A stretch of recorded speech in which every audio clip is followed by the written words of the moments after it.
Can you hear me, Brian?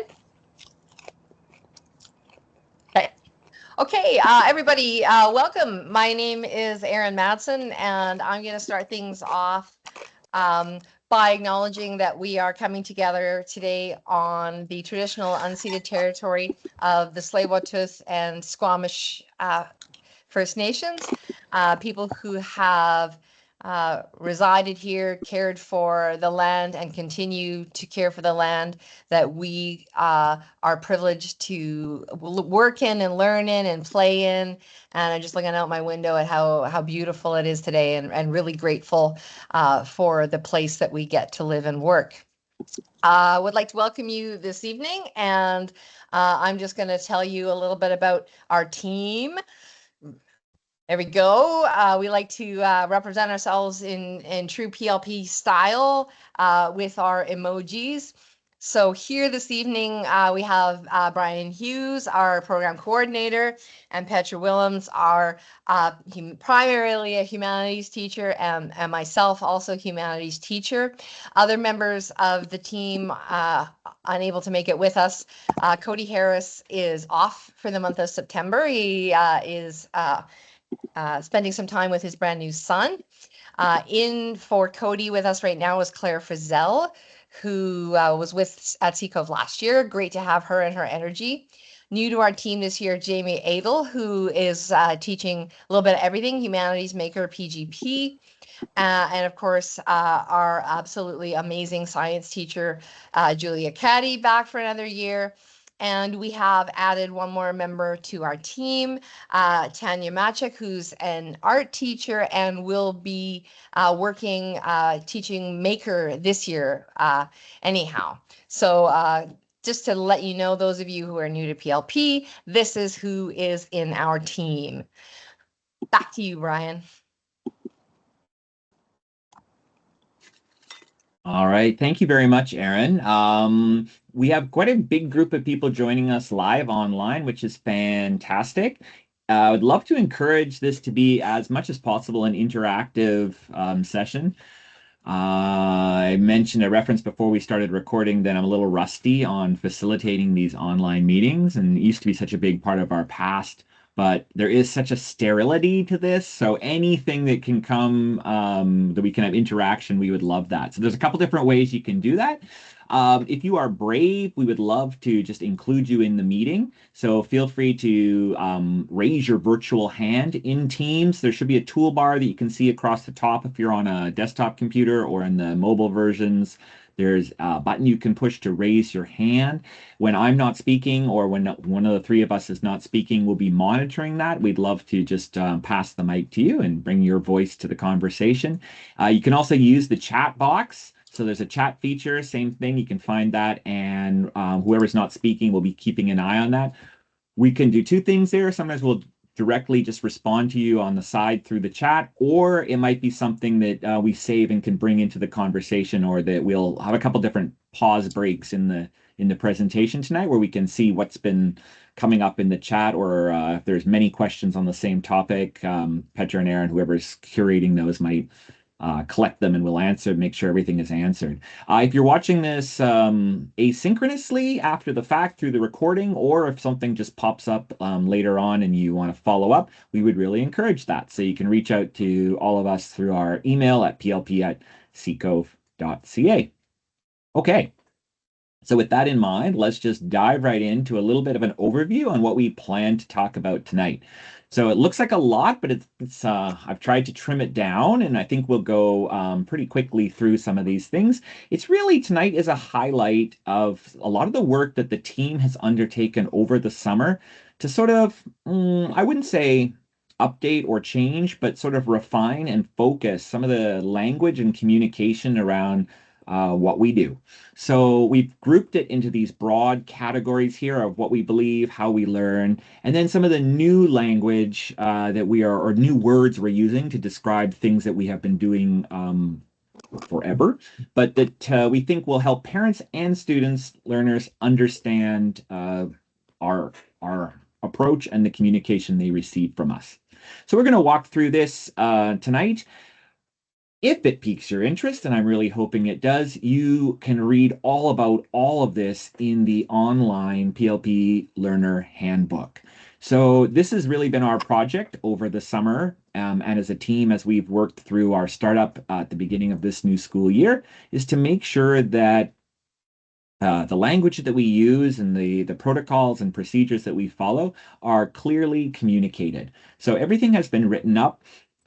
Can be reached through Parent Central. There's a link there. It's on every learner's dashboard, and it can be linked directly or arrived at directly at plphandbook.ccov.ca.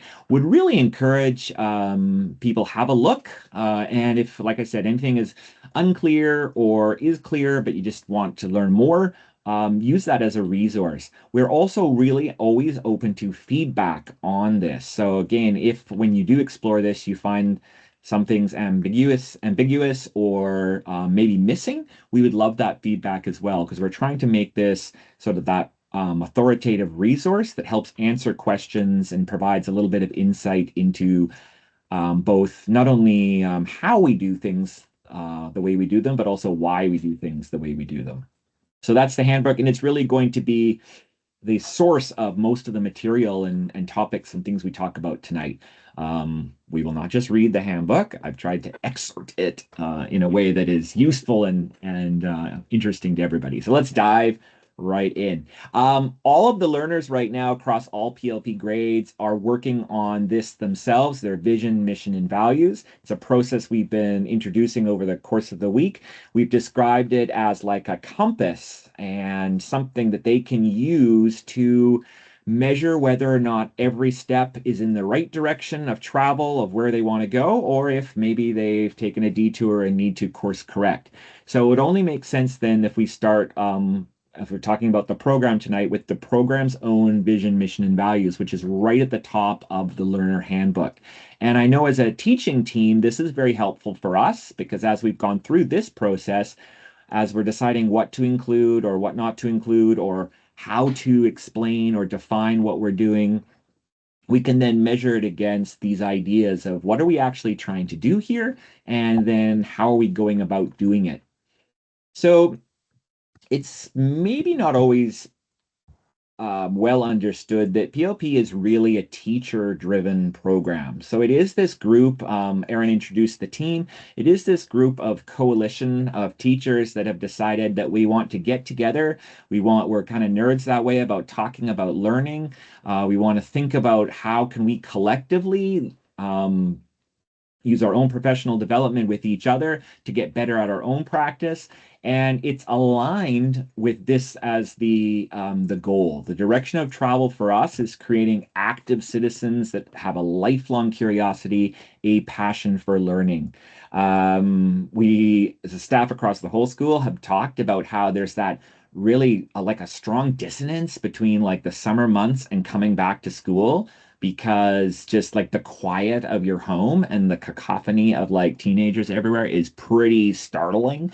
And also like the we are not at this, we have not achieved this vision, right? So this is something we are working for. The students who tell us, "Oh, I don't like going back to school." That burning, lifelong curiosity is something is being cultivated. So this is an ideal state. We're hoping during the time we have the pleasure of working with your children that this is something when they graduate that a seed has been planted, and maybe it's germinating and it's going to pay off later on. Our personal mission, the way we want to go about achieving that is through activating learner agency. So we do have the privilege of working with your children for the time that they are with us in our classes, but that is a small amount of time. And we want them to be able to act as the agents of their own success. And during the time we work with them at school, we want those to be the best hours of their day as a launch pad to what's beyond. So that's really what we're using as our own compass, and that has really shaped the everything that you are going to see tonight. The values that kind of inspire us and this guided this process are the same ones that we apply to our own practice, that we actually ask for and demand from the learners. So we are learners at heart. as we were getting ready that week before officially school started, most of the team was in here at the school every day. Didn't have to be, but we were just really excited about the projects we were going to work on. We were excited to start learning ourselves. We're learning every day about how to be better teachers, how to be better educators. And what we are doing, what we ask the kids to do, the idea of revise, take feedback, get better, is what has guided our own practice. So a lot of what you're going to hear tonight, or things we hope to share tonight, might sound like new or different, but it's not. It's a revision. It's based on evidence that we saw, based on feedback received from parents, from learners, from ourselves. Just we're very reflective, like what's worked, what hasn't worked, what do we want to do better. And through the honesty and the respect that we feel is part of this project, that's what we've tried to bring to what we've gone there. So, yeah. Petra and Aaron, you should feel free to jump in at any time because we did not fully. Okay, yeah, you'll signal. Yeah. Okay. So let's get in. Okay, perfect. So let's get into a little bit about what we think this is all about. The agency that we're talking about comes from this idea, right? That PLP learners are here by choice, not by chance. So this is a program of choice. It's an elective. You have to actively decide to be in this stream of learning. And what does that really mean? Well, it is the same curriculum as you get in other classrooms. So we talk sometimes about the program having these other wrappers and other objectives that are out there for the other students in the school. But what we have is a team that is like laser focused on like pulling those threads together. And that is based on this idea of agency, becoming responsible and accountable for your own learning, and really pushing students beyond where they might be now and even where they might feel comfortable. So this idea of being a performance learner is expanded upon quite a bit in the handbook, and I would really encourage people to read that to better understand like the point of view of where we as a teaching team are coming from and the point of view through which we are designing projects and trying to move learners in that direction. Part of that is based on, and I don't want to get too teachery or pedagogy nerdy here, so Petra and Aaron will give me a hook if we're going too long here, but it's based on research and these kinds of conceptual models, right? We know that in order to learn, we need to have our basic needs met, our psychological needs met. The goal for PLP is to push our learners towards self-actualization, which sounds really fancy, but it's to activate full potential. So when the P in PLP stands for performance, and what a performance learner is helping people access the skills, the talent, receive the feedback necessary to be the most complete, most creative, most thinking person that they can within the subjects that we teach and the experiences that we have with students. So we're really focused on that top part of the pyramid here. This is not like an evolutionary thing. We think all of our learners are there, but that's what we are pushing and working towards so that they leave here and are productive citizens that can go on with that lifelong curiosity and passion for learning to be productive members of our society. How do we get there? Oh, Petra, Brian, can I just add something on that last slide before you flip? Yeah, please. Yeah. Just wanted to emphasize here that I think this is a really good double down, and maybe it's in my mind because we had the grade 9 field study evening last night, that we talked a lot about the reason, and Maslow's hierarchy of needs comes up in lots of places. But without those basic needs, our learners cannot build those psychological needs. Without the psychological needs, we cannot get to those self-fulfillment needs. So we encourage the learners, whether it's on a field study or in the school, they have to have the food, the water, the warmth, the rest. And we will point those things out. When a student is handing in work at 2 o'clock in the morning and I see it appear in Shobi, that my first question the next day is, how come we're up till 2 a.m.? Because without those things, those are all building blocks to get to that self-fulfillment needs. And I just want to emphasize that within PLP, we are always looking how are those basic needs being met? How are the psychological needs being met? And then how can we build on it with those self-fulfillment, as Brian is saying? And a lot of that is outside the realm of the school, but involves the school, if that clarifies or makes worse.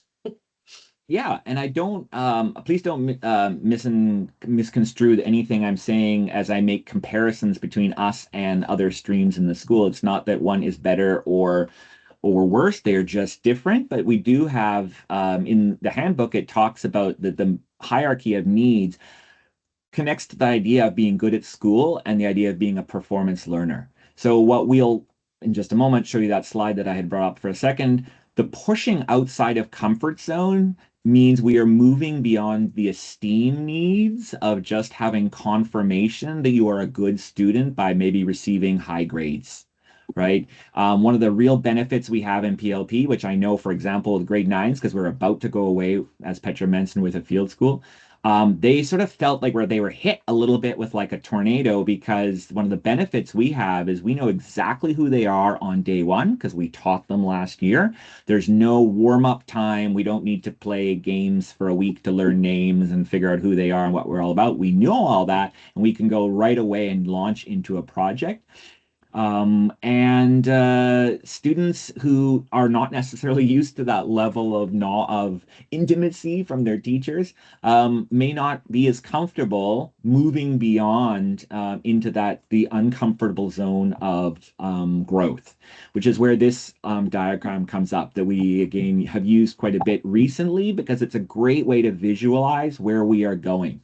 So we are actively pushing students to be uncomfortable, which sort of sounds counterintuitive at first, but it's in those places where people stretch that they can grow. So again, because we know the students really well, we tailor the projects, we tailor the experiences, we tailor the design of what we're doing to access first fear. We want them to be uncomfortable enough so that they can push past the lack of self-confidence, the lack of self-esteem, the lack of worry about what others think, so that they can go into that places where they can extend, where they can acquire new skills. They might not be great at those new skills at first, but there's a safety in our community that allows them to try something that they maybe would be inhibited to try somewhere else. We are trying to push them towards growth with that idea that by grade 12, when they leave here, they are ready to take that next step with confidence and with incredible amount of success. So how do we do some of that? Well, PLP has spent some time over the summer taking a look at how we bring BC's curriculum to life. So the handbook takes some time talking about the BC curriculum in PLP context. Really, what this comes down to are 5 competencies that are sort of stemming from BC's core competencies. We looked at a bunch of different resources and a bunch of different literature, both from education, but also from like workplace studies, to say what are the both cognitive thinking skills, but also practical skills, executive functioning skills, regulation skills that students need to be successful in this world. And no surprise, it kind of comes down to things that you would expect. Thinking is there, communication's there, collaboration, but also a prizing of creativity and that idea of being self-directed, right? Really a fancy another word there for like agency, or an ability for a student to manage themselves and to have some of that ability to be a self-starter, to self-direct, to look after themselves. So what we have done is actually take a bunch of other resources from great places and adapt them for our context. These are really the 5 bucket categories that assessment is based on. All of the work that all of the project work that students do is really to demonstrate these things. The handbook does spend some time defining these and talking about what they look like in the classroom, what we are looking for, what students can demonstrate. And additionally, in the handbook, we've gone so far even to include these rubrics.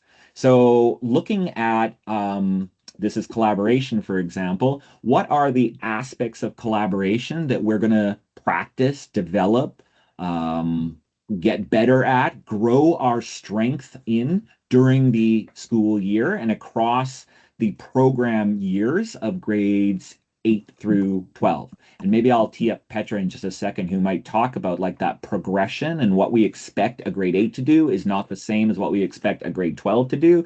And we don't expect anybody to actually be able to do this without having some practice at it. But the rubric points out that, like, and we're going to, of course, circle back to this idea of proficiency, that these different skills, competencies can be looked at within these 4 different lenses, right? They can be assessed to be either emerging, developing, proficient, or extending. And there's some language here in the handbook for each of these different strengths and what teachers will be looking for and measuring in the project work. Petra, do you want to just talk a little bit about, like, what we think collaboration looks like for someone who's just in grade 8 in September versus maybe what grade 8 in June versus grade 12 now? Yeah, and I think I'll just very micro story. Many years ago, Brian and I were at a launch for the then new curriculum, which was, I don't know, maybe 10, 12 years ago. And they were talking about these core competencies, what we're calling here these strengths. And they talked about how that in many ways they never saw anyone as achieving them all. And that the best public speaker, for example, would never be the highest level of communication, because the understanding was that we are always growing as learners. And I think this language reflects that idea as well, that there's no end point to the quality of collaboration. We all know we can get better at it. And I think we, as PLP teachers, are constantly as well modeling that for the students and discussing our own growth in these areas as well. And you'll see some of that language allows for that to happen. So, for example, in communicating about thinking when it comes to the quality of collaboration, the ability to identify the thinking of the group might be proficient, but the degree to which a student does that at grade 8 might be very different than the degree to which they do it at grade 12. And that's the conversations we would have with each of the students and the learning teams as a whole. So, for example, I said, one of the students contacted me the other night and said, "Oh, I already think I'm really great at collaboration. I'm not really sure where I can grow." And when you look at this rubric and you start discussing it, even if you think you're a great group member, there's always room to grow. And I think that's what we're trying to tease out across the grade levels. That's great.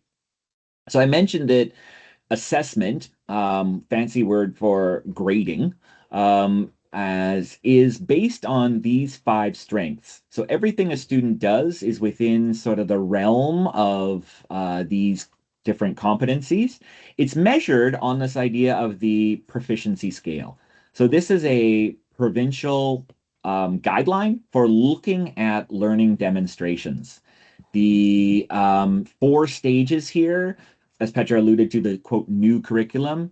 This has been around, and teachers have been working with this actually now for a long, long time. And for our parents of junior students, this is maybe the only kind of reporting you may have ever seen on a report card. Comes at these 4 stages. Looks a little bit different for grades 10 to 12, so we'll get into that a little bit later.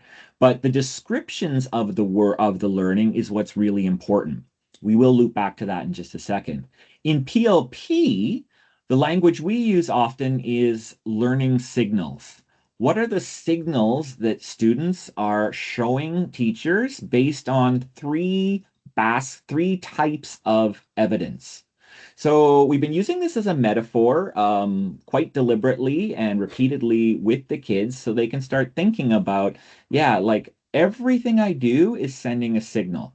The other key thing here, just like this is stemming from like the idea of growth mindset and mindset generally, is signals are not fixed. They grow clearer, they go weaker, they grow stronger, and they're directly correlated with the ownership you show over your learning, right?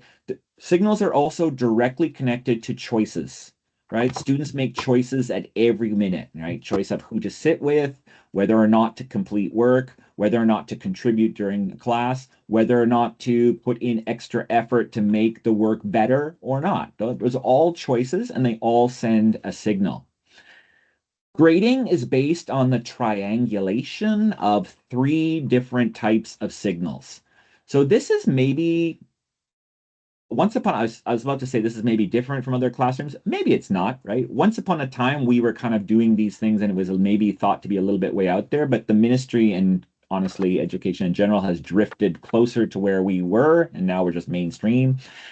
The top of this pyramid here, or what we can learn, generally call products, are what students, parents, and teachers are very familiar with, right? These are the artifacts of learning that you complete, the book report, the test that you write, the project board, the poster board that you would hand in. We have a list here of many of the things that you would see in a PLP class, right? All assignments generally, blog posts, exhibitions, speeches, tests and quizzes, videos that they create, podcasts, all of the sort of the I was about to say physical, but many are digital, but the things that they make, the creation, the products. The important thing here for students and parents to understand is that's just one part of this three-part triangle that we are considering when we think of what are the signals a student is sending us. The other things that are evaluated, considered, and factored into coming up with grades are conversations. And those conversations are both formal and informal. So they might be like, as the name would imply, a conversation that's happening in a class, could include conferencing, like a one-on-one conversation between a teacher and a student. It might include teachers observing conversations that are happening, maybe between peers, or maybe during like vertical learning at whiteboard stations that we do commonly in our class. It might be like those informal conversations that happen during tutorial time. So that hour in the morning or half hour in the morning when students come in and just bounce ideas off of us or show us what they know in like different unconventional ways, right? That's valid. That's really important for sending a signal about what you know, what you're interested in, where you're struggling, where you're making progress, where you're growing. Certainly conversations include presentations of learning. So those 2 times a year where your learner will stand up there and actually talks about their learning, not necessarily about a specific assignment they've done, but just generally like where are they at on that roadmap, like with their compass, and am I walking in the right direction? What growth have I shown, etc.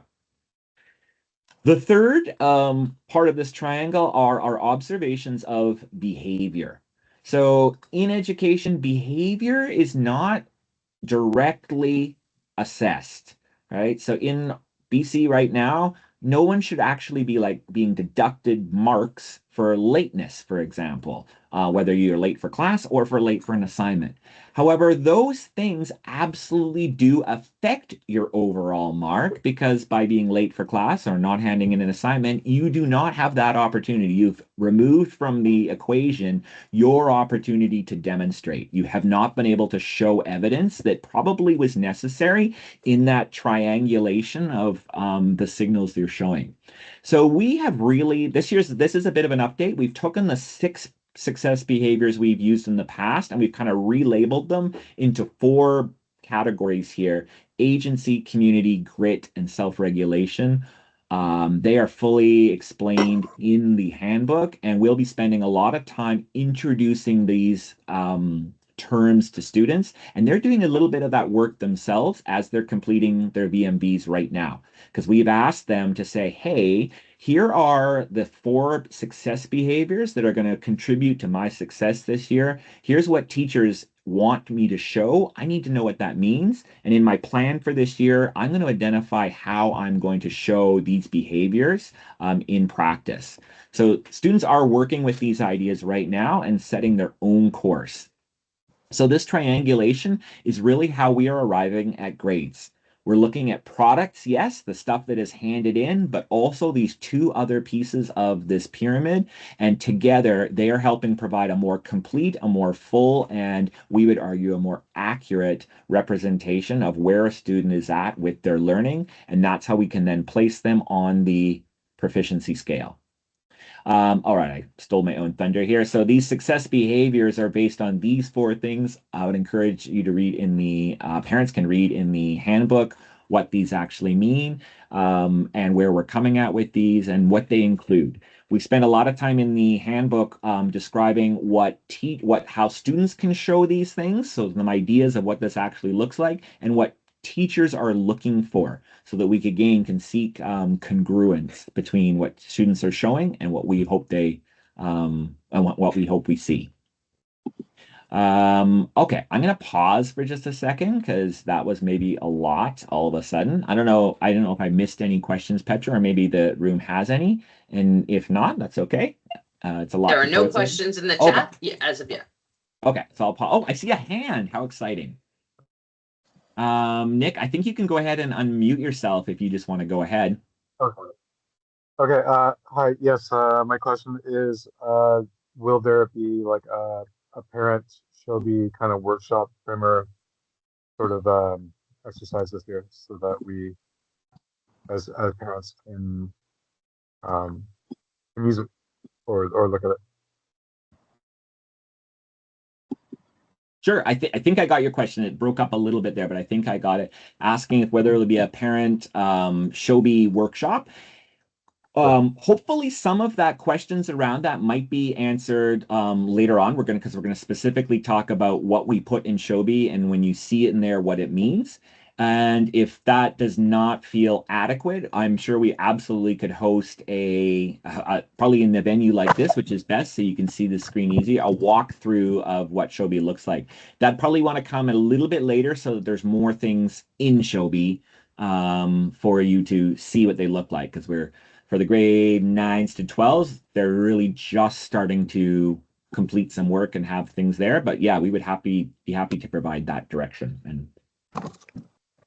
Thank you. Yeah, of course. Okay. Let's move on. So this is the grading and reporting section. So our old friends are back, and that's one of the few things that one of the students picked up on and said, oh, we've gone back to the old rainbow sun cloud system, and we kind of have. So this is, if you've been around for a little while, this is a little bit of a recalibration. This is based on student and parent feedback. We've tried to streamline, simplify, and really, I think, get much more muscular about how we are communicating student growth and achievement in Shobi. So hear me out, and then we'd love to receive feedback. So for the uninitiated, if you're new, this seems a little bit maybe funny, but we use a lot of emojis in PLP, and in Shobi, it's a handy way as a shorthand to represent grades. So we use the sun for proficient, and I'm revealing that first here because just to make that point that proficient is the expected performance level for all learners. That's not me saying that or PLP saying that. That is the ministry saying that. So the ministry believes that the complete demonstration that is appropriate for age and grade level is what is the expected performance for all learners. And we hold that true in PLP as well. So that is really the level that we are expecting and asking all students to perform at. It's described by the ministry as a complete demonstration. The other 3 levels, emerging, developing, and extending, can be maybe sometimes more accurate descriptions of the work at various stages, right? Maybe before revision, or if revision is not completed, or maybe even after students take several attempts at it, they're just still coming along at developing their understandings on things. So maybe that's a more accurate description of where their work is at. To help us as teachers, and certainly for students and for parents, to understand what do these 4 different words mean, or how do you go from like using these just very somewhat nebulous descriptors to describe work, we spend a lot of time coming up with like a Rosetta Stone. This is kind of like how I like to think about it. Like, how can we go from these words across the top to actually looking at student work, to describing student work, to helping students and parents understand why something is developing and why something might be proficient. So Petra, Aaron, again, feel free to just wave if you'd like to add something. A few things I'll point out, and by the way, all of what you're seeing on the screen is in the handbook, so I'd really reference that later to have your own copy or to read it more. First, I draw attention to that arrow across the top and to Petra's point before about competency, proficiency, demonstration of proficiency being a spectrum and it being open-ended. So you can kind of see beginning, the emerging is a beginning. That's kind of like stepping onto the field of play. That's where you begin, but the arrow is open-ended. You can continue to refine and improve and develop your proficiency at these things over time. When we give you a grade, it's really a snapshot in time. It's what you have demonstrated at that point. It's not fixed. Doesn't mean you won't ever be more. Doesn't necessarily mean that you might atrophy and slide back, but we don't want that to happen. But it's fluid, right? It is a spectrum.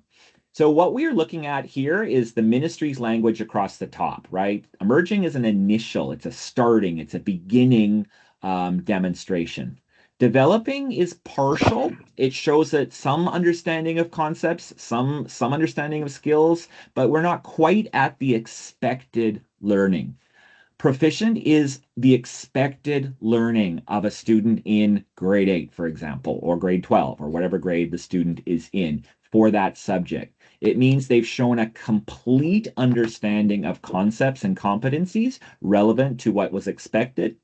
Extending is beyond. It means there's a sophistication, there is nuance, there is depth that is actually beyond what is expected of students in that very grade level. This is hard for some people to grasp because at first it looks simply like it's a scale from 1 to 4, 1 being the worst, 4 being the best. Right? As hard as it is, I would really encourage you not to reduce it to that because it really does not function like that, even though it's set up linearly with columns. Yeah. The what does work look like column is, I think, the most important part of this chart.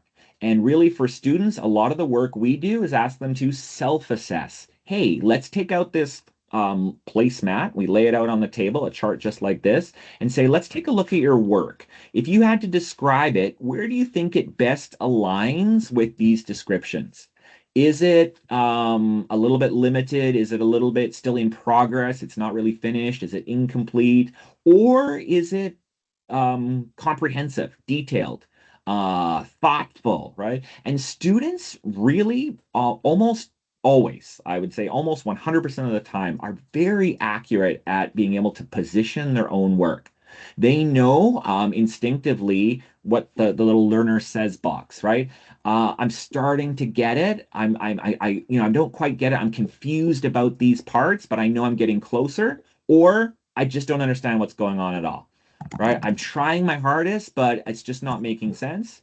Or I totally get it. Yep, I'm fine. I don't need any more instruction. I'm just gonna get busy and do it. Or hey, I totally got that, and I actually have finished my work. I can actually start telling other people or showing other people what I've done or helping them, or I can demonstrate more than what I actually was expected to do on my own. The teacher's say box gives you a little bit of idea of like, these are the types of report card comments you might see, but would they be more personalized and in the context of the examples of their work, right? What we are looking at. So that's how we are measuring work. The feedback that exists in Shobi is based on this idea of demonstrating proficiency. So in Shobi, you're going to see this, right? There's benchmark evidence, which we'll talk about in just a little bit, that we collect during a project. These are those occasions when students' progress is measured. We look at their work closely and we offer specific feedback about how it measured up on the proficiency scale. The expectation is that they are proficient. So at first, we are going to give them a proficient indicator if they've met that mark, or we're going to ask them to revise. We're going to leave feedback that tells you, hey, here's some areas where your work isn't quite there yet. Here's what I'd like you to work on. Here's what you need to focus on, or here's what you need to fix. And you'll see that little repeat emoji in the grade, which indicates that revision is required. They're not quite at proficient yet, but when they use this feedback, they can get there. What you hopefully do not see is the ghost, which basically means they didn't hand anything in. So in Shobi, anytime you see a ghost, it's a bit of a red flag. It probably would be great for parents. That's when you want to prompt a conversation, because if the ghost appears, that piece of work is not just late, it's already overdue. So we'll talk about that in just a second. And finally, if a student just does not demonstrate, they basically made decisions that to not signal their learning, it might be time's up. And when that happens, there will be an alternate path, and we'll talk a little bit about that in just a moment. So in Shobi, these are the main grades that you will see on work. You will see right away whether they've met that mark of being proficient. On occasion, they might demonstrate sophistication and be extending. In that case, there'd be a rainbow. Otherwise, they're going to have a chance to improve their work. And that, for students new to PLP, is probably the number one thing that is confusing at first. Students during the summer in grade 8 now were, I know, quite confused by the fact that they were told to revise. So we do not just accept work and give it a lower grade, or maybe it's showing about 60% worth. We don't just put 60% on it and move on. We ask them, hey, you haven't quite reached that proficient standard yet. Here's where we'd like to see you fix that work. Go back and fix it. Okay. Anything to add, teachers? No? Okay. So that's in Shobi. Shobi is also home to what we call the report card. So it's a real-time update that shows your current grade overall in a course at any time. So of course, 3 times a year at ministry reporting periods, you'll get a MyEd report card. That grade, though, is based on exactly what is in Shobi and what is live for you at all time. Your grade in Shobi is based on really 2 different things. Products, so those benchmarks, the actual assignments that you do. Going back to the triangle, that's the top part of the triangle. It's based on conversations that we have with you that are like face-to-face, that we observe you having face-to-face. Those are kind of ephemeral. They just happen. They're not captured really. But we use those as part of the factor. And observations that we make of the behavior that you are bringing to your work. Observations are recorded in Shobi. So once per project, at least, maybe more often, your teachers will comment on those success behaviors, the 4 different things that we said we're looking for you to signal. And when we observe those and how you approach your learning, you'll see that observation in the report card section in Shobi. How, though, do we go from this proficiency to a report card grade? And this is mostly of interest, maybe not mostly, I guess it's interest to everybody. But for grade 10, 11, and 12s, it's not as simple as just appearing as emerging, developing, proficient, extending. It will appear as a percentage.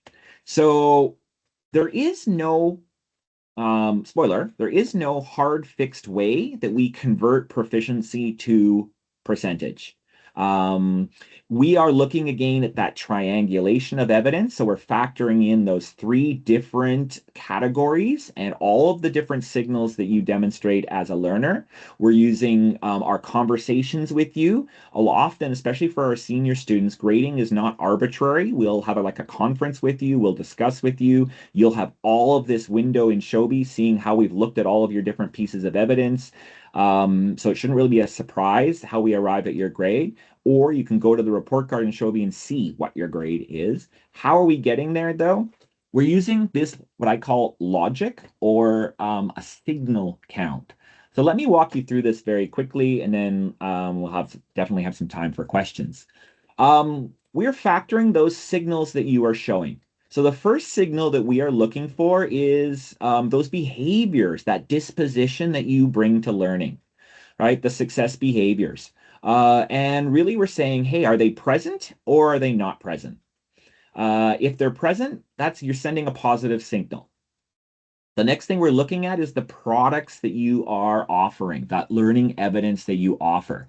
And we're evaluating it based on that chart, the placemat, and we're saying, hey, is the work that you're doing proficient? Is it meeting that expected standard? Or is it maybe a little bit beyond? If it's a little bit less, right? Are you acting on the feedback we're giving to help bring it and make it proficient? Are you coming into tutorial and finding out how your work can be improved and working on that, all that kind of good stuff. So we're looking at your learning proficiency and we're saying, hey, there's like, up to 4 different signals there that we can measure. And then we're looking for sophistication. So after your work is proficient, it could be extending. It could be taking that next step to say, I've got it. I can teach others. I can go in a new and different and unexpected direction without having the teacher telling me how to get there. Right? So it does not work to come in and say, hey, I want to be extending. I want the highest mark possible. Tell me how to do it. Right away, that won't work because what we're looking for in sophistication is your agency, your thinking, right? What we would love for you to come in and say, hey, I had this idea about where I could take this. What do you think? And we'd be like, wow, amazing, like full gas in that direction. That would be fantastic. So when we see sophistication, right, that can count for 1 or 2 signals. So what we're actually looking at here is that chart across the bottom. We're taking the proficiency, the different 4 levels, and we're saying they map broadly to these grade spans. So the emerging person is, between 50 and 60%. The developing person is between 60 and 80%. The proficient person is probably between 81 and 94%. And that top echelon of sophistication, those are the highest grades on the percentage level. That's the extending range. On report cards, though, we're using these sort of categories to arrive at the grade. We're not parsing individual single percentages because it doesn't really work that way. It can't work that way. So we're looking at the signal count here to help us figure that out, right? If a student is proficient, right, so their work is actually great. The products are great.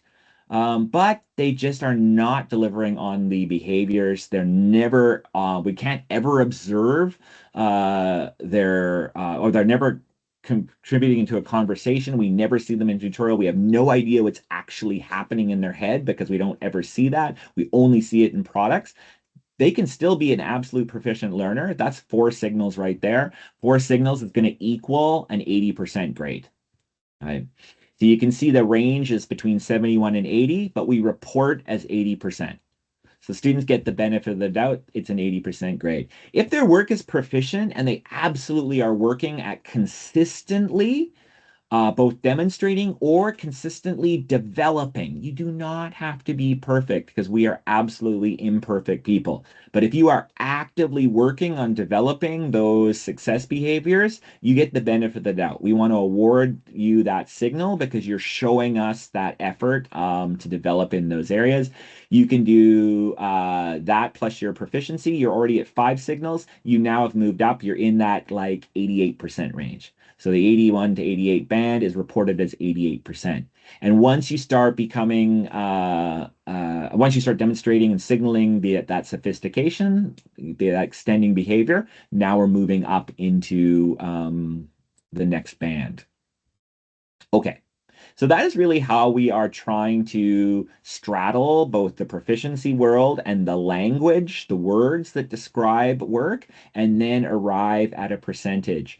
This is it's a slight tweak from what we've done in the past, based on learner feedback and to be advantage to the learner. So we want the learner to be understand what they're doing and understand the agency they have, right? This idea of signals is what you show is what's going to contribute to the grade you achieve. Petra.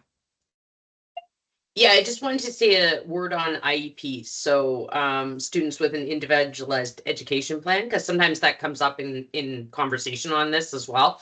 So I just wanted to reiterate that our philosophy in PLP is that all students should have an IEP and all teachers too. And really that kind of is what goes into the VMV conversations and the poll conversations as well. In terms of grading, the grades that a child receives are based on the assessment of the learning standards of the curriculum, whether they have an IEP or they do not have an IEP. What is different is if they have an IEP, is the supports and tools that are used to arrive at that grade. Now we are very fortunate that it's one of the blessings of PLP is that by using the iPad, a lot of things that might be mentioned in IP are already checked off, like the ability to use text to speech or voiceover or all kinds of things when it comes to writing and reading. But there are other supports that are less tangible that sometimes we don't point out, like these conversations, which we tend to put in writing. We will put instructions in writing. We access them different ways. We say them different ways. We give voice up. So all of those are being done as supports as well to meet the children's IEPs and the needs of all our learners as well. So in the end, the grading assessment is the same for everyone. So I just wanted to make sure we were clear on that as well. Great. Okay, I could pause for questions here. There is one more component of this that I want to talk about, but if the room has any questions, this might be a good time to pause. Oh, I should mention too that we will, once we conclude the meeting, we will stop the recording, and that might then be a time for people to ask questions if they don't wish to be part of the recording. So keep that in the back of your mind. Okay, I'll keep going then, since I don't see anyone waving. All right, the last piece, and this is actually a little bit of a refinement from previous years, is something that internally the teachers call the pipeline. And I don't know, we don't necessarily use that language with the kids, but why not? This is like the workflow that we have internally as a team agreed that we are following, and it has a direct impact on kids. So let's talk a little bit about what this looks like. In a project, this is really what you as a learner are going to be asked to demonstrate. These are the signals that we're going to ask you to show, and it's really going to be a common experience for each project. Many of you are already doing this or have started to do this with our current projects that we're working on right now, so it might sound a little bit familiar. We're going to ask you at the very beginning of every project to basically lay down your learning intent.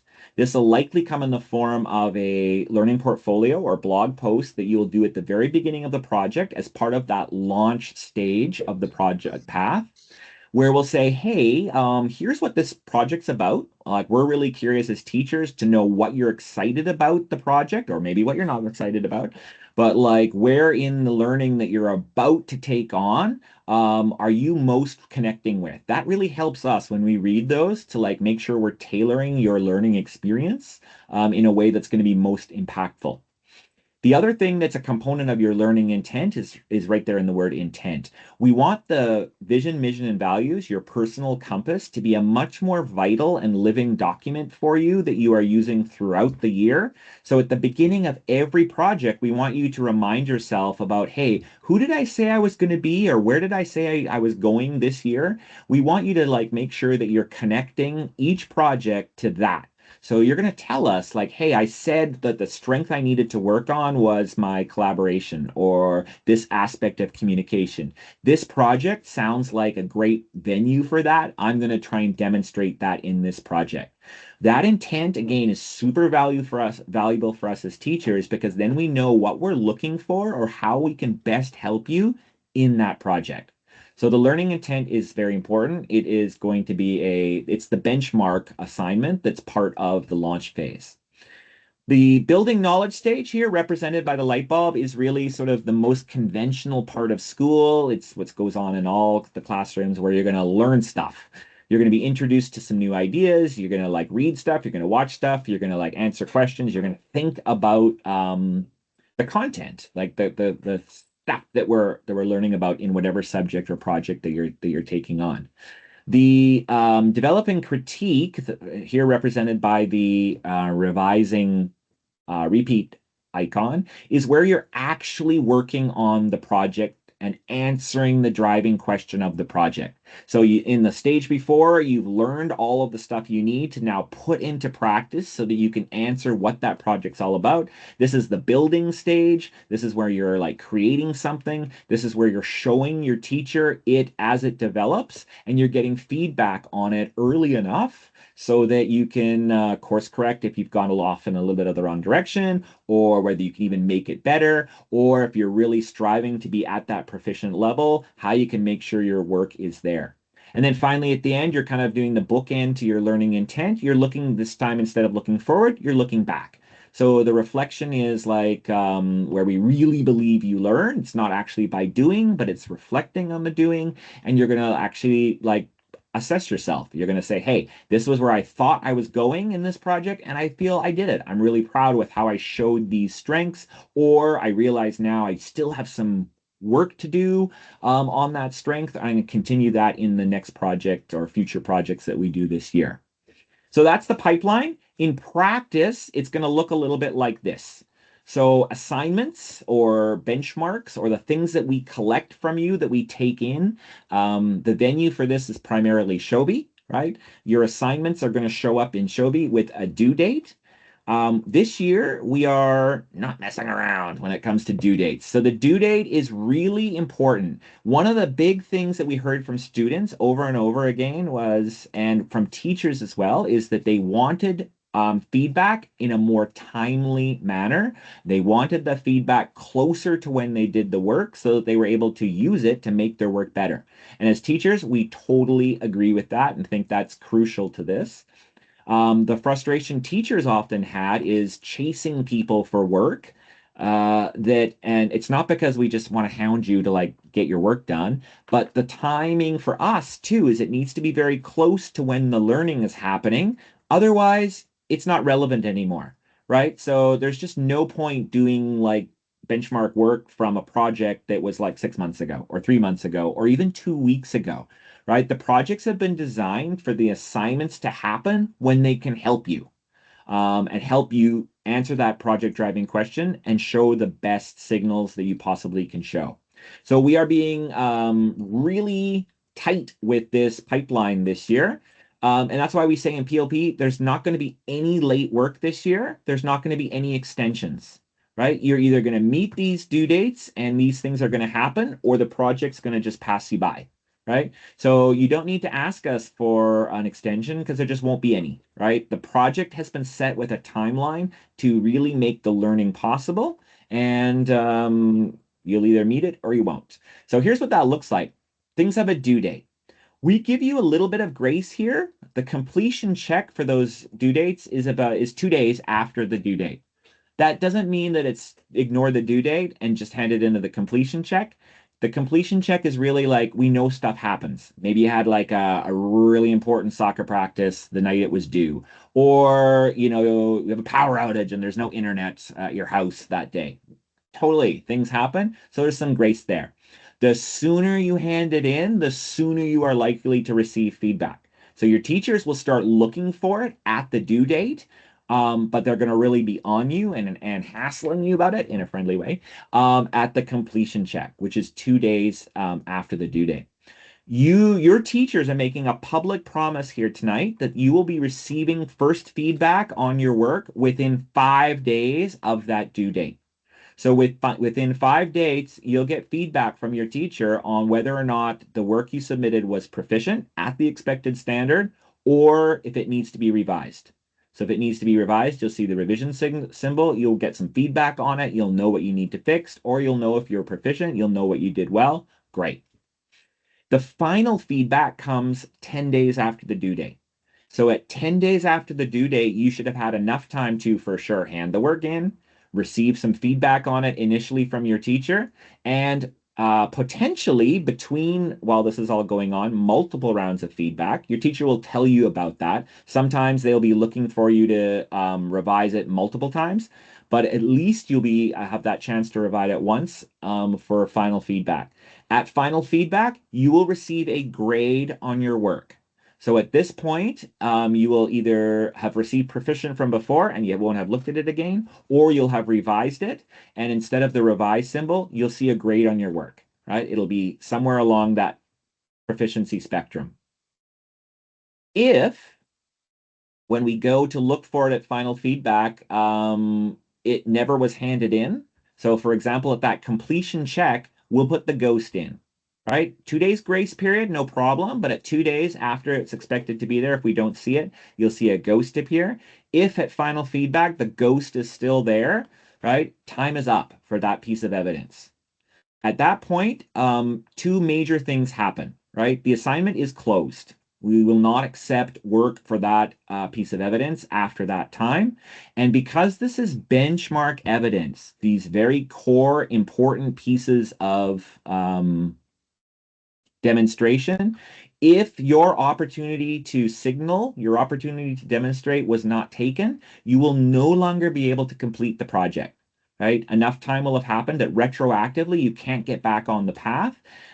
You will still be able to demonstrate the learning objectives that are part of that piece of content. So an alternative non-PLP project or assignment will be available. It will not be project-based learning. It'll be something, though, that will allow you to demonstrate.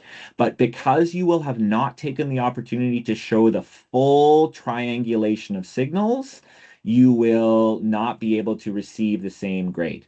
So you will definitely be able to show that developing understanding, but without the full spectrum of evidence we need, you'll be at that developing standard for the project. So our commitment is to provide the feedback to you in that timely way to help you stay on track and to stay on the course here. And if not, we'll have a separate conversation. Okay. I'll pause there first if the teachers want to add anything, and then I do see we have some questions or a question. There's a question there. Yeah, I just want to make sure you saw that. Yeah, before you get to that question, Brandon, I tried something fun. I added a slide to your deck, so I'm curious if you go to the next slide, if it'll work. Because Yes, it will help answer the question. I think I see it. Should I go there? Yeah, I think so. Okay. So the question was, for example, when will we know the due dates? That one of the key components of executive functioning is learning to plan and break things down. So I just quickly took a screenshot of the due dates. Oh, but Brian is not there. It's fine. I have my iPad with it and I see it on there, but the presentation as shared right now is not updating. Oh, too bad. Okay. Do you want to share your screen? Can you share your screen? Yeah. I don't think it needs to be shared. I'll just point out, I thought I could maybe do some technological magic. But what you will see is just as we did last year in the project guides, which is what students get on the first day of the project, and is linked on all the dashboards. So if your learner's in grade 8, it's plp8.ccov.ca. If it's grade 9, plp9.ccov.ca, and so on and so forth. The current projects are always there with the current, what they're currently working on, but as well a link to the entire project guide. And in that entire project guide, there's an entire drop down section that says due dates, and it has the deadlines for each of the phases of the project. So for example, for the grade 9s right now, from the very first day of school, as Brian was saying, they were somewhat surprised to discover on September 3rd, the very first thing I says, okay, your first benchmark is going to be due on September 8th, then September 15th. Then we had them add it and record it in things, and I showed them how to actually make them into a checklist as well to bullet and further break down each of the tasks and the benchmarks. And on that page of the project guide, they're actually also directly linked to Shobi. So if they can't figure out where to hand them in, they can click the link and they can submit. Yeah, I would just double down on that and honestly just reiterate what you said. But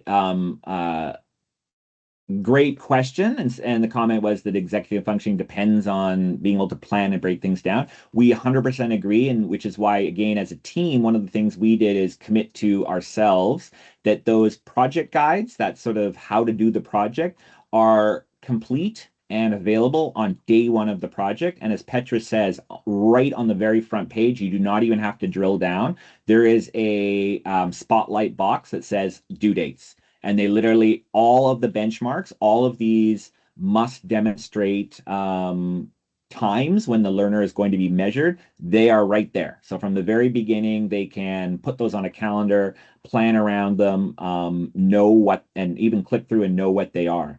So absolutely. We have a hand up and a question in the chat. So maybe we'll go to the hand up first. Thank you. That might be, yeah, go ahead. The question I have is just in terms of students who have IEPs that need to have that executive functioning piece further broken down.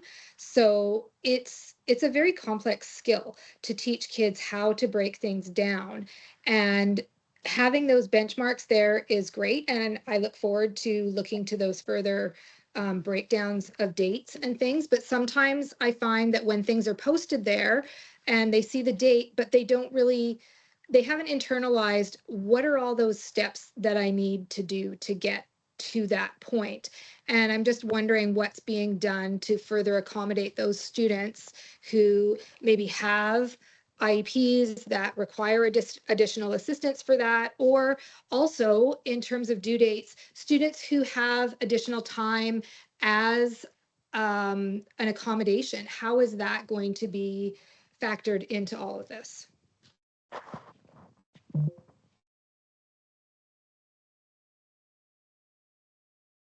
Hydra, are you answering?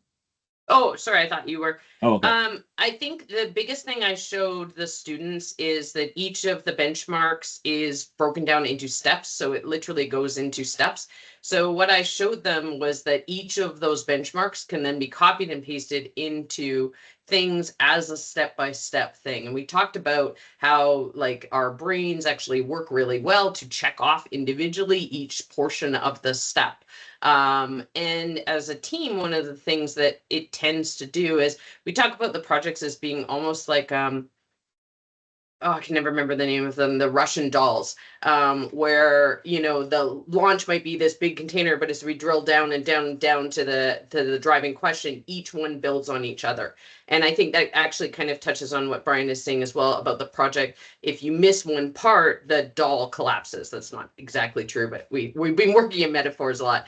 But the idea is that the same as with the benchmarks, we're breaking them down into steps to try to get students to understand them and work them through it. And that's for all learners, as I've said before. So each day there's reminders, there's things we're talking about, and we're breaking down the tasks.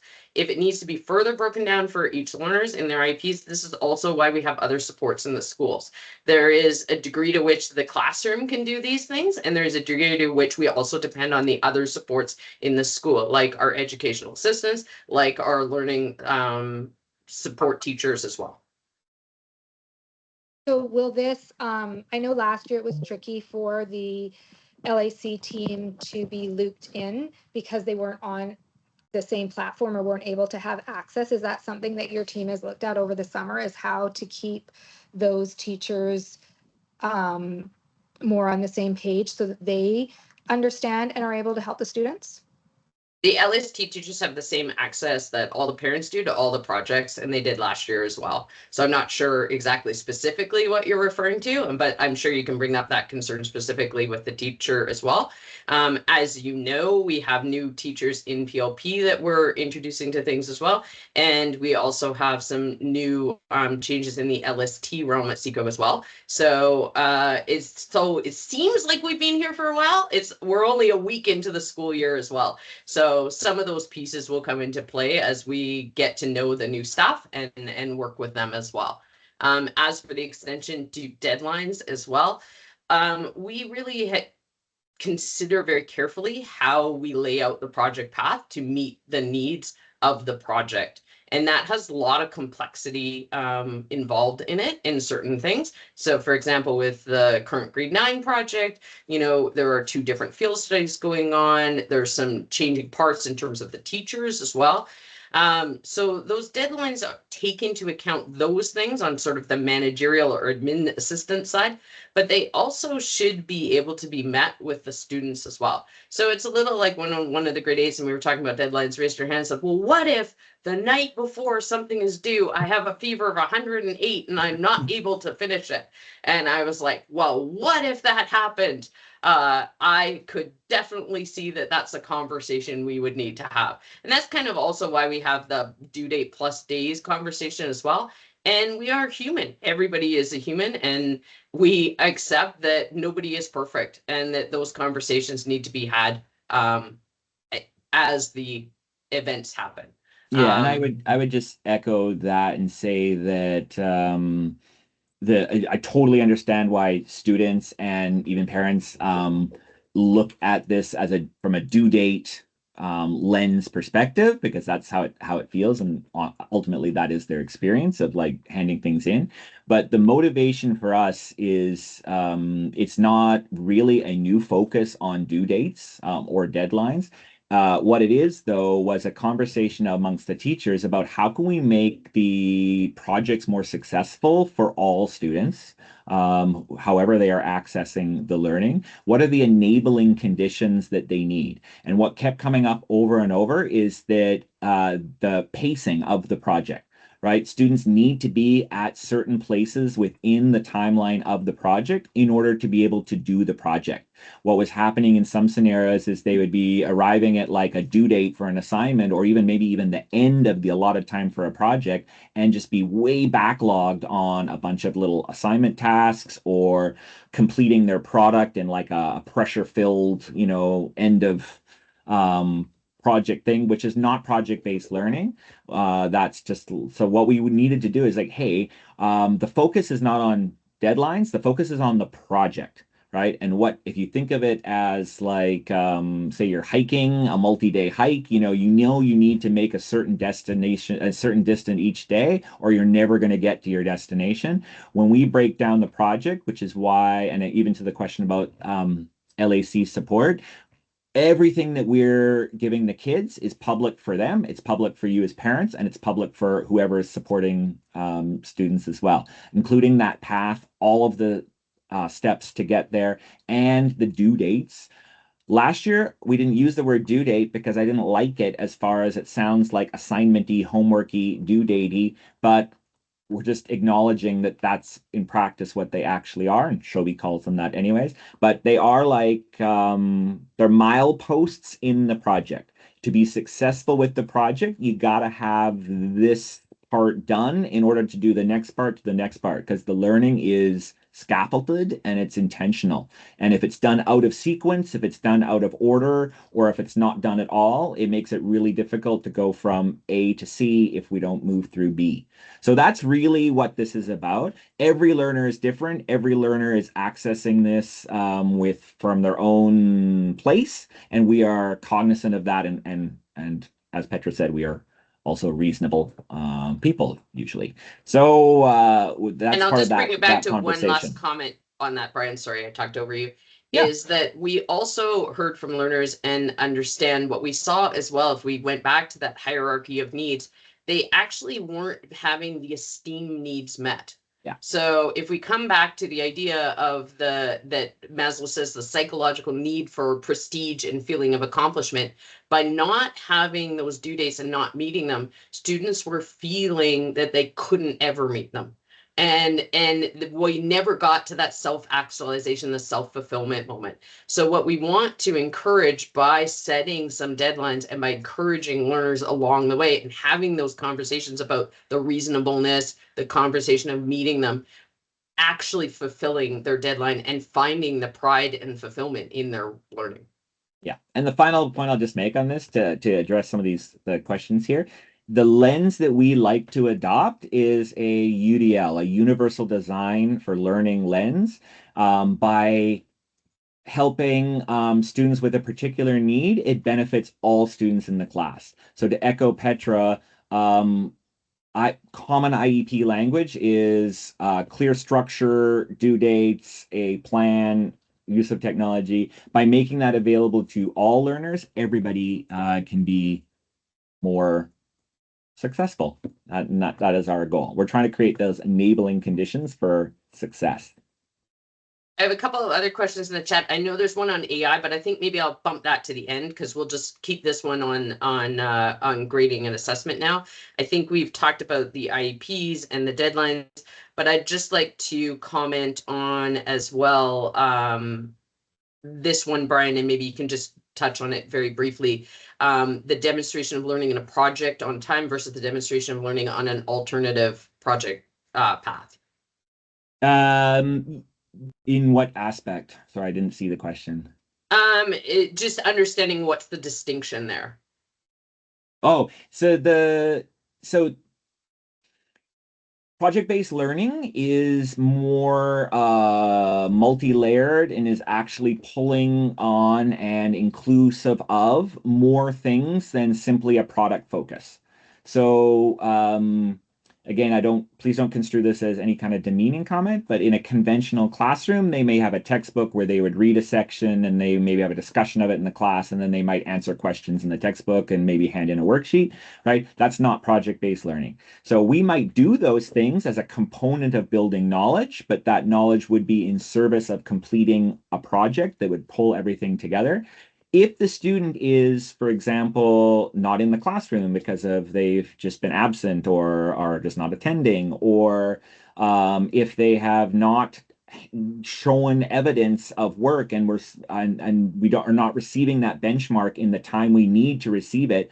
And just to be clear, it's like there's a 10-day window between when things are due and when we have to move on. So within those 10 days, if the student cannot signal that they're tracking with the assignment, and that means handing anything in, that means coming to any tutorial option, means messaging us, and any proof of life, then that's when teachers are absolutely following up. Just to be clear, teachers are following up within 2 days of not seeing evidence, right? That's when you'll see the ghost in Shobi, and we'll be leaving a comment saying, hey, we'd really love to see this. Where are you at with it? You know, do you need to come into tutorial? Can I answer any questions? We're in their face in class, checking in with them, etc. When we get to the 10-day mark, if we're not seeing demonstration, we don't give up on the student. They don't fail. They don't receive a 50% pass and just sort of sit there and rot in the corner. But what we'll try and do is give them an alternative demonstration. It might look like a more conventional demonstration because we as teachers need to see that they are interacting with the material and meeting those base learning objectives. That can be done through a product-based instrument, right? And but it's not the full spectrum of the project-based learning, which is PLP. So going back to the very first slide, right? PLP is a program of choice. So we believe that people are in the class, in the program, because they have chosen to demonstrate that full triangulation of what that looks like for projects in PLP. If they don't, for the whole myriad of reasons, I'm not even offering any reasons why they wouldn't, but if we're not seeing that or it isn't happening, then we don't give up on that student. We offer an alternative demonstration venue that allows them to demonstrate that baseline. I just want to emphasize two things that come up from the chat as well. Thanks, Alexander, for reminding me as well. We're talking here about one part of the evidence of learning. So the signals of learning, yes, the benchmark is a product or something tangible, but we still also have the evidence of learning of the observations and the conversations we're talking about as well, which, you know, don't have a due date necessarily. They may be happening all the time. Those are also evidence of learning as signals of that would feed into the reporting to the grade at the end of the project as well. And I love that Alexander said they're using that in LC as well, which is great to hear. And to Julie's question about if students are too sick to submit assignment, do they need to? We see our students so regularly and are so in tune with them, because especially on the humanities side, we're seeing them every day, and some of us multiple times a day. I think most of the time, and it can happen that we wouldn't know, but generally we tend to notice when a student is sick enough that they couldn't make it to the benchmark and have already reached out and been having a conversation before that deadline would have even occurred. That's my experience anyway, that most of the time I'm aware if a student's off for several days and I'm like, oh, they're going to struggle getting this benchmark done. I've already reached out and be like, hey, how are you? What's going on? And we've probably already had a conversation about, oh, we need to move this deadline or we need to shift things around because, you know, you're struggling to get this done because you've been so and just be super clear, of course there are always extenuating circumstances, and like this is not life or death brinkmanship here. So of course we're absolutely reasonable, and I think hopefully the takeaway is that we are just encouraging learners to be in very close communication with teachers about their learning progression. So I always tell kids that tutorial is not because you quote need extra help, but it's a great opportunity to check in and communicate and have a conversation about where you're at. We see that in their work, we see that in the classroom, we see that in those sessions as well. So absolutely, if someone's really sick and they're away for a few days, that is not what's going to like derail their progress in the project. And If I you can- will if I also can- find that front and center on the learner dashboards is teacher contact information as well. I spent a good many minutes, maybe as much as an hour, messaging back and forth with student on a homework assignment on Sunday. I would not encourage that behavior, but just as an example of the conversations we have, there's a reason that one of the first things we get the PLP 8s to do in summer learning is set up a chat with ourselves to get open that channel as well. I was Sorry, just Erin, going to go ahead. comment that really is that agency piece, right? About the learner. I can think of many times, they message me and this is what's going on for me, and then we have a conversation about what that's going to look like going forward. And like Brian and Petra both said, we know the kids so well, right? That these conversations are easy, and we know they're not being weasels, or that there's something going on, and that's professional judgment and the conversation. Yeah, great. I'll bookmark. So we have 2 questions that I think can come up later about the PTIs and the AI questions. So I'll save Okay. those for later on. Okay, this is getting a little growing long, so I think we're getting close to wrap up. Just to give you that advisory. So fantastic. I think Petra, we do have some important dates. While we have some attention, we just wanted to make sure people were aware. Do you want to briefly speak to these? Yes. So all these dates are available, and I just updated them on Parent Central. I'm still deciding how to show archive dates. So you'll see, like tonight is just struck out. I didn't want to delete it, but it's there. So always being revised, but upcoming as well. So this is to that question about parent-teacher interviews. The reason PLP teachers don't do parent-teacher interviews is we actually found 5 minutes was not enough. That is what it is at high school. We didn't find that information useful enough. So we decided, why have just one meeting when you can have many in the first 2 weeks of school? So we have added, as of last year and continuing this year, our pre-poll, our pre-presentation of learning. So all our students in grades 8 to 12 have created their vision, mission, and values. The draft is due on Friday. Each class is being introduced to it now. And we've told them, and they've debated, and we've discussed why it's due on Friday, to get a draft in, to understand it, so their teachers can read it, give them feedback before they present it to you, their parents. We have 2 dates because we've divided the grades into half. So on September 16th, 6:30 to 8 at Seco will be grades 10, 11, and 12. And on September 17th, one of our goals this year is also to try to understand that we have families that bridge multiple grade levels, and sometimes we forget that. So we've asked if you have a junior learner, so a student who's in grade 8, 9, obviously you come on September 17th, but we've also said if you have a learner who is in grade 10, 11, 12 as well, we've asked you to come to the junior night as well. So we'd love the families to come together. So for example, if you have a student in grade 8 and a student in grade 10, you would come on September 17th, and you will have one pre-poll event with both your learners at the same time. And we'll talk about how that all works that night. But we were trying to save your time so you don't have to come to 2 nights. And we actually think, we say often that as much as students, learners choose PLP and teachers choose to be in PLP, it is also families who are involved in PLP. And I think this is a great opportunity to emphasize that as well. So that is those 2 nights. If for some reason those dates cannot be used for your family, and ideally they can be, the learners can talk to us, and we've already started having some of those conversations. Other dates, the winter exhibition, which is all PLP. If you look on Parent Central, it gives you some breakdown of times, the student times versus when the public is invited. But please save the dates so that all of you can come. It is a fantastic event, and the learners know that this year it is an Avatar theme. This is an Avatar year, so we will be celebrating Avatar at the winter exhibition. And then we are proposing a movie field study for the next day. Surprise, Avatar. Okay. After December, the calendar turns over. So should the slide.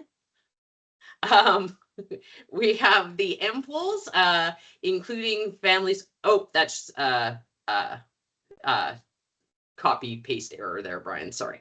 What that should say is that the dates for that will be sent out in January. There is a sign up. You do not have to attend every day between January 26th and February 9th. So there will be a sign up available in January, and it is a much more specific event with one learner and the teachers as well. The Destination Imagination Lower Mainland Tournament is February 28th. That is a Saturday. It's one of the 2 Saturdays we ask learners to be involved in PLP.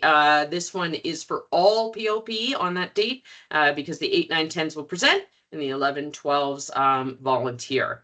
The provincial tournament this year will not be at Seacove. It will be at BCIT. So the consequences of that mean that we have to move the 8, 9, 10s Destination Imagination work, and it goes to BCIT, and we'll talk about that because it's not till April, but just a heads up for that date. 8, 9, 10s should keep that date on the calendar. 11, 12s are welcome to come volunteer at that one, but for this year, they're off the hook for one of those Saturdays unless they want to come and volunteer.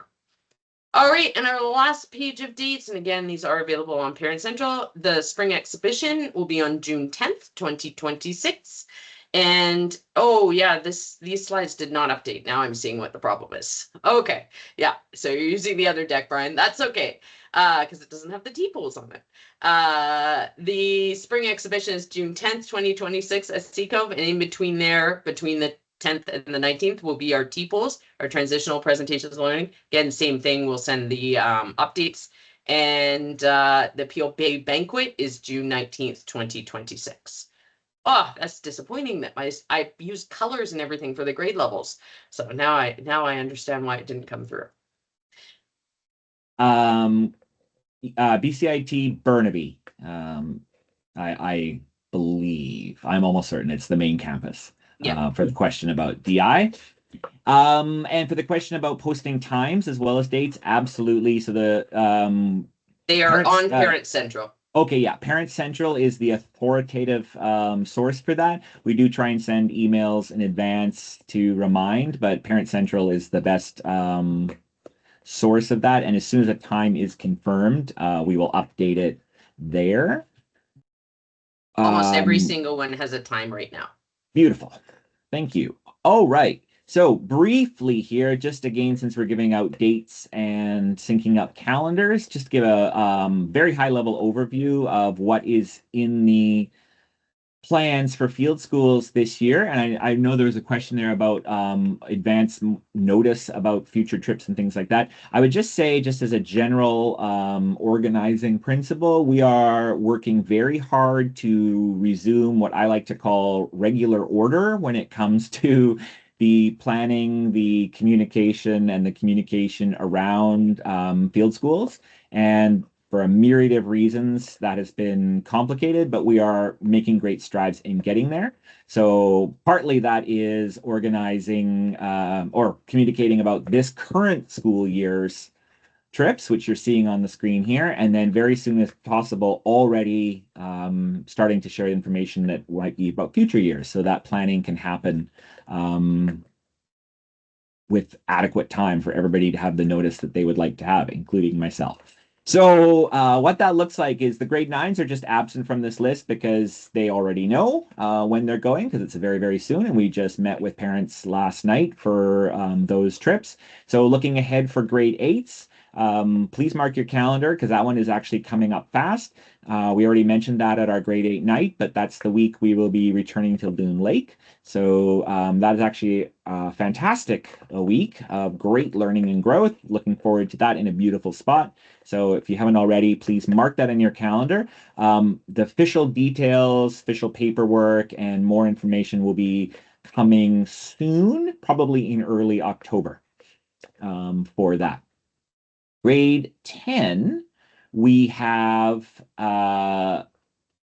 pre-announced, and we'll be moving ahead with the plan that we announced at the end of last year when we did the solicitation of interest for a spring trip to Toronto. That's on our Changemakers theme. So we're really excited about that trip because it actually is going to draw on, yes, some of the expected and conventional touristy things that you might do when you visit a city like that. But also it's more in line with our theme of access to experts who can let us know about ways in which the world is changing. And we have some amazing little opportunities that we're just confirming that are sort of not really available to normal people, but through special arrangement can see things around like technology and advancements in urban life. So we have some exciting stuff to reveal there. For grade 10 parents, more information again will be coming very soon, and we'll be confirming that. Grade 11, we are moving forward with the plans as previously communicated. I should just say those dates for 10 and 11 are likely not to change, but we have not purchased air transportation yet, so they could shift slightly on either side. We'll confirm that as that is completely nailed down. But for April 11th, 8th to 18th, we are planning to move forward with the Ireland field school as previously communicated. And that is going to be on the front lines theme, where we actually go to a place where people have stood on the front lines of history and examine hard choices, decisions, actions, and ultimately consequences and reconciliation in a case study that has some very interesting historical, but also contemporary resonance and some really interesting and deep connections with our story here in Canada as well. Grade 12s, we had previously communicated a proposal. That proposal has not been removed, but it has also not moved forward. So for the grade 12 team, I will be in touch soon, probably in October, with where we are at with a field school plan for grade 12s. What I can say is the original proposal had dates attached that I believe we originally said were in October. That will definitely not be happening, obviously, since we haven't heard from me since. So that trip, however, whatever form it takes, will be happening definitely in the new year. So a lot more information to come. For grade 12 families, we'll be having a meeting where we will sort of discuss the lay of the land and what options are available, and we'll be seeking parent and student input on how we move forward with that plan. So that is to come soon. Just to hold a question about parent-teacher interviews. So I would say that if there is a concern about the learning, teachers will contact you and suggest a meeting. Definitely. In PLP, we really emphasize, as you've heard over and over, about the agency of the learner. So almost 99.9% of the time, we will also ask the learner to be at those meetings. So there probably will be some meetings very soon as some of those benchmarks and early observations of learning start happening in the next little while. But I would suggest that we wait until at least after the pre-polls, so we have the sense of the learner's own vision, mission, and values before we start having those conversations. And then just before we end, the question about AI is a really interesting one. I could spend a lot of time talking about it, but I'm sure everyone is exhausted. But I would point out that we've trepidatiously entered the world of AI in the last few years and with the learners. And Brian has done some really interesting early work with them about how to use it for good, not evil, which has long been our role about technology. And so that continues and it's an ongoing discussion. So would love to hear anyone's thoughts on that, probably at another time though. Yeah, it's definitely something we could explore and do a session with. Safe to say, like most of you, is becoming essential, honestly, to my daily workflow as well. And we position it as like a thinking partner or not a thinking replacement. And we've done some really interesting early work with the juniors on what that could look like. And as a focus of us in senior grades is the development of a PKM, or a personal knowledge management system. Sounds very fancy, but that is a key component of helping them refine ideas, but not replace their own original thought. So yeah, we are definitely excited about the possibilities. All right. I'm going to just say goodnight to the people who are watching this. If people are watching this on demand, the recording later, and you've made it this far, congratulations. For everyone who's joined us live tonight, also congratulations. I'm going to say thank you for everybody for your time and attention. And I'm going to turn off the recording right now. Brian, I just have one more question about the parent meetings.